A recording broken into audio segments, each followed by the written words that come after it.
saya masuk ke UPK Ciber itu tahun 2007. Jadi waktu itu masih dari nol, nilainya juga sangat buruk sekali, nilai D.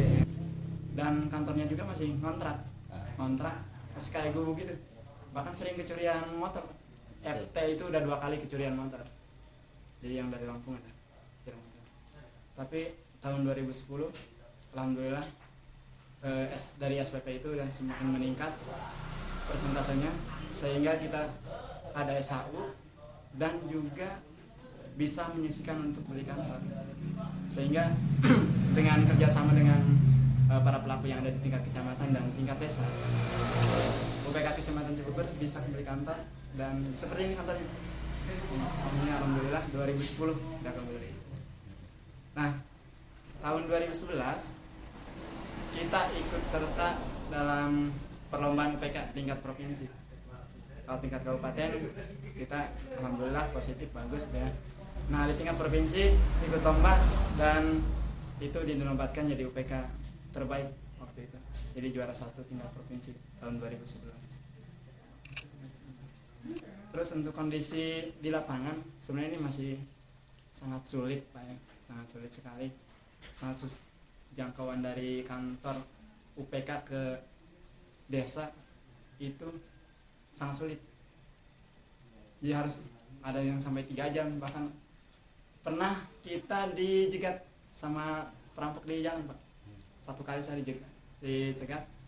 Kebetulan waktu itu 2 orang. Jadi kita bisa meloloskan diri.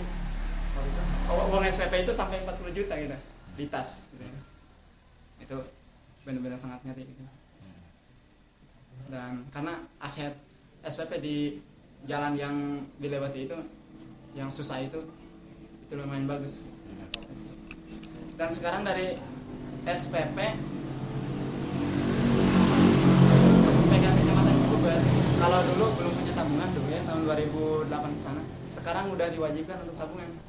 Jadi bagi kelompok yang tidak punya tabungan itu wajib mereka itu dicoret dan tidak boleh pinjam SPP. Jadi sekarang sudah bisa tabungan. Bahkan sekarang udah tabungan tersebut sudah bisa dipinjamkan lagi ke anggotanya. Begitu. Itu dari tabungan dari SPP. Jadi alhamdulillah sekarang rata semua. Jadi ada yang sampai 7 juta sekarang tabungan. Bagus. Terus untuk fisik sampai saat ini tidak ada masalah, walaupun tidak sempurna gitu kan. Untuk fisik tidak ada masalah, dikerjakan sesuai target yang direncanakan itu bisa terlaksanakan, dan kondisinya udah cukup memuaskan untuk fisik. Dan untuk para pelaku saya kira dari UPK ini sangat nyaman, jadi kita tidak ada masalah mulai dari UPK, FK, dan termasuk PL dan tingkat kecamatan kita belum pernah, tidak ada masalah saat ini. Jadi untuk pekerjaan kita udah bisa dibagi-bagi nyantai gitu ya. Untuk UPK dari tahun 2010 kita sudah punya staf. Jadi UPK 3 orang, ketua, bendahara dan sekretaris, ditambah staf 1. Jadi sampai saat ini masih 4 orang dengan staf. Koordinasi dengan pelaku-pelaku di desa itu dengan berbagai macam cara sesuai dengan medan yang ada koordinasi.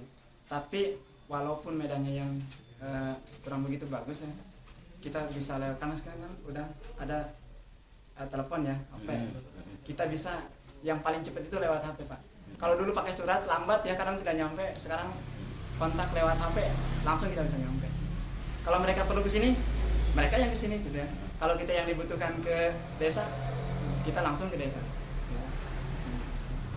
Dan yang rutin itu melalui rapat-rapat rakor yang pelaku tingkat desa.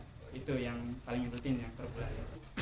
Nah, untuk rencana ke depan sebenarnya ini target kita sekarang untuk SPP masih 95,55% saat ini. Dan ke depan kita akan lebih meningkatkan lagi khususnya untuk simpan pinjam. Jadi tabungan akan lebih ditingkatkan, dan yang belum terlaksanakan itu produk rumahan itu Pak. Jadi kelompok. Tapi kalau tabungan udah berjalan sekarang. Dan untuk pembagian SHU sekarang udah setiap tahun. Dana sosial udah ngalir ke desa setiap tahun. bonus UPK udah ada, dan dana kelembagaan juga untuk pengurus BKD itu udah ada, udah bisa setiap tahun. Nah setiap tahun kan ada yang namanya itu di tingkat kabupaten dan tingkat provinsi ya, apa yang menyalurkan produk-produk dari UPK itu. Setiap tahun setiap ada kegiatan itu kita selalu mengirimkan produk unggulan yang ada di sini, yaitu lanting, Pak. Itu ada di sini di kampung Situmkar. Jadi produk lanting itu. Jadi lanting, terus gula merah juga ada, gula merah. Jadi yang paling menonjol, yang paling diminati gitu ya, yang tidak ada di tempat lain itu lanting.